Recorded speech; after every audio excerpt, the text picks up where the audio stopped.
Nick Land. Origins of the Cthulhu Club. Captain Peter Vasperov to Dr. Echidna Stillwell, 19th March, 1949. Dear Dr. Stillwell, I have been fortunate enough to encounter your ethnographic work on the Enma, which I have studied with very great interest. May I trouble you with an account of my own, which might be of relevance to your researches? During the recent Pacific conflict, a peculiar oxymoron, I was deployed covertly into the Debomo area of eastern Sumatra. My mission, which was categorized under psychological operations, consisted basically of attempted cultural manipulation with the aim of triggering a local insurgency against the Japanese occupation. I hope it will not distress you unduly if I confess that your work was a crucial resource in this undertaking, which involved intense, if patently exploitative, communication with Debomo witchcraft. My only excuse is that hard times require moral hardness, and even obvious cruelties. I was obeying orders and accepted them as necessary. Beyond confirming your own conclusions, these activities brought me into proximity with phenomena for which I was cognitively ill-prepared. What began as a merely opportunistic usage of Debomo lore, conceived initially as native superstition, transmuted incrementally into a sorcerous war against the enemy garrison. In just 2 weeks, between March 15th and 29th, 1944, these consecutive Japanese commanders were incapacitated by severe mental breakdown. In each of these cases, the process of deterioration followed the same rapid course, from leadership dysfunction, through violent assaults on subordinate personnel, to berserk derangement and paranoid ravings, culminating in suicide. By the end of this period, the order of the occupying forces had entirely disintegrated. It would be dishonest of me to conceal the fact that the Debonese paid a devastatingly heavy price for this success. On the basis of this experience, I cannot easily doubt that Debomo sorcerers are in some way able to telepathically communicate with extreme conditions of psychotic dissociation. It is with great reluctance that I accept such a radical hypothesis, but alternative explanations, such as poisoning, disease, or coincidence, stretch credibility even further. Yours, with sincere admiration, Captain Peter Vasperov. Postscriptum.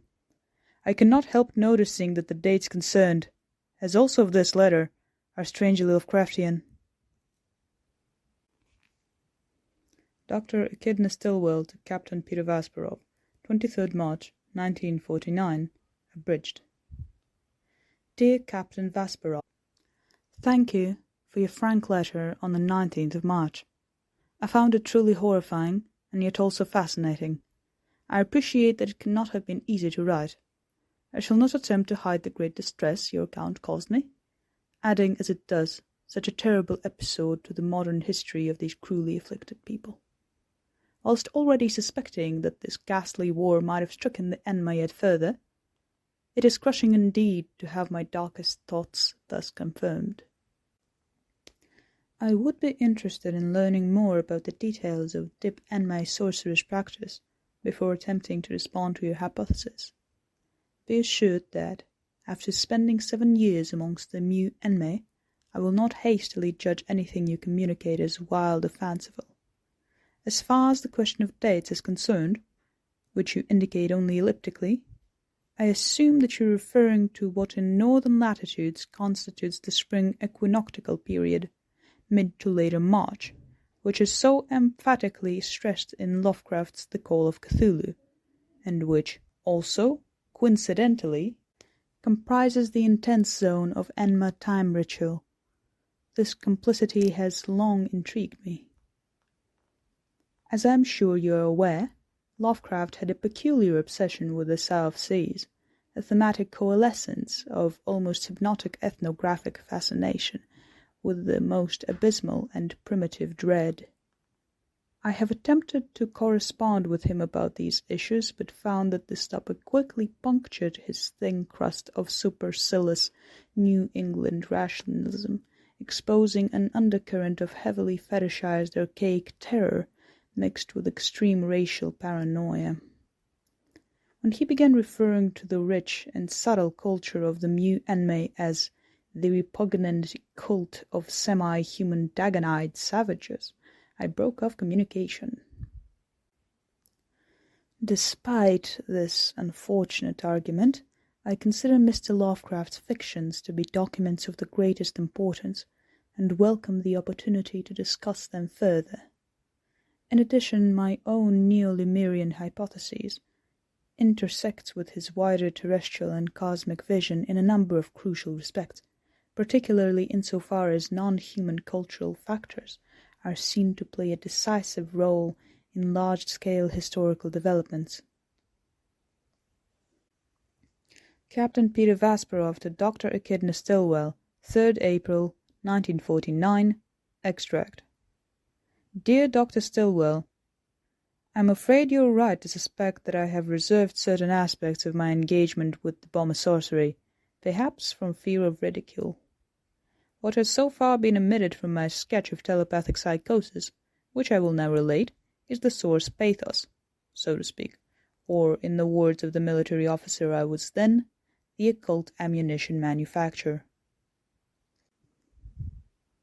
Not only did I learn of the Japanese command being wrecked by psychological cataclysm, both by conventional and decidedly non-conventional intelligence-gathering processes, I was also witness to the assembly of the weapon itself. I had then, and still have, no doubt at all that the madness breaking out in the local Japanese headquarters was the very same thing I saw brewing up like a dust vortex in the occupied trances of a Dibamese witch, who I came to see as my greatest tactical asset and most valued companion, in that order I confess. It was an experience of soul-carving horror for me to witness this meticulously deliberated descent into the splintering of self, complete personality disintegration, which she somehow traversed, and which she called shattering the mirror of existence. I gathered that this expression originally referred to the surface of still water, but since the arrival of European colonists, silvered mirrors have been highly treasured, and their pulverization invested with immense ceremonial significance. The Burmese sorcery does not seem to be at all interested in judgments as to truth or falsity. It appears rather to estimate in each case the potential to make real, saying typically, perhaps it can become so. Echidna Stillwell to Peter Vasparov, 19th April, 1949, Extract. Dear Captain Vasparov, whilst respecting the candour of your account, I cannot but abominate the necessity that has led the Enma and their sorcerous abilities to be conceived and utilized as mere munitions in a conflict imposed upon them from without. From what I can reconstruct from your description, it seems to mark a degeneration of Enma demonism and time sorcery into mere magic, and the imposition of change in accordance with will, in this case the will in question being the overall policy and strategic goals of the U.S. war effort, microcosmically represented by your own, evidently gallant, competent, and persuasive military office. Forgive my lack of patriotic ardor, but it strikes me as an appalling indication of cultural decay and corrosive nihilism when a Dib Enmai witch allows herself to be employed as a crude assassin, however one evaluates the cause thus served. This is all a matter of deepest regret, although not, to my way of thinking, of individual culpability. As the Mu Enma say in their bleakest moments, Nove Eshil Zoraka. Time is in love with her own pain. Your discussion of Audiobook trance makes no mention of temporal anomaly. This surprises me. The Mu had immense respect for those Dibba witches who they described as returning from the Audiobook time to come, and the Mu Nagui, or dream witches, often claimed to meet these back-travellers in the Vault of Murmurs, where they would learn about future times. They said, however, that this time is compressing, and soon ends, although I had not imagined the end to be so imminent. Remembering this omen returns me to abysmal melancholy, consoled only by another Mu Enma saying, Lemu ta novu me novu nove. Lemuria does not pass as time passes. I shall try to think things thus. As you say with the deeper Mies, Schlet hud dopesh. Perhaps it can become so. Peter Vasparov to Echidna Stillwell, 7th of May, 1949, extract. Here in Massachusetts we have been convening a small Lovecraft reading group dedicated to exploring the intersection between the Enma cultural constellation, Cthulhuoid contagion, and twisted time systems. We're interested in fiction only insofar as it is simultaneously hyperstition, a term we have coined for semiotic productions that make themselves real, cryptic communications from the old ones, signaling return, Schlet hud dopesh. This is the ambivalence, or loop, of Cthulhu fiction. Who writes and who is written? It seems to us that the fabled Necronomicon, sorcerer's countertext to the Book of Life, is of this kind, and furthermore that your recovery of the limero-digital pandemonium matrix assesses it at its hypersource. I hope it is superfluous to add that any directly participative involvement on your part would be most extravagantly appreciated. Echidna Stillwell to Peter Vasparov, 28th of May, 1949, extract. It is with some trepidation that I congratulate you on the inauguration of your Cthulhu Club, if I may call it such. Whilst not in any way accusing you of frivolity, I feel bound to state the obvious warning. Cthulhu is not to be approached lightly. My researches have led me to associate this Chthonian entity with deep terrestrial intelligence, inherent in the electromagnetic cauldron of the inner earth, in all of its intense reality, raw potentiality, and danger. According to the Enma, she is the plane of unlife, a veritable Kthel, who is trapped under the sea only according to a certain limited perspective. And those who set out to traffic with her do so with the very greatest respect and caution.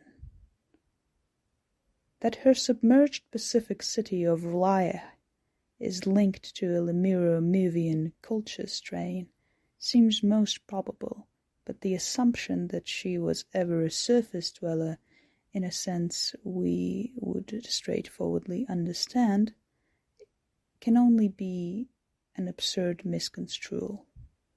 It is much more likely that Cthulhu's rising, like that of the Kundalini, as it was once understood, is a drawing down and under, a restoration of contact with abysmal intensities. Why would Cthulhu ever surface? She does not need rescuing, for she has her own line of escape, trajected through profundity. Much of this relates to the occult teachings of the sub-chakras in zones of Indo-Lemurian influence. Hyperstition strikes me as a most intriguing coinage. We thought we were making it up, but all the time the Enma were telling us what to write, and through them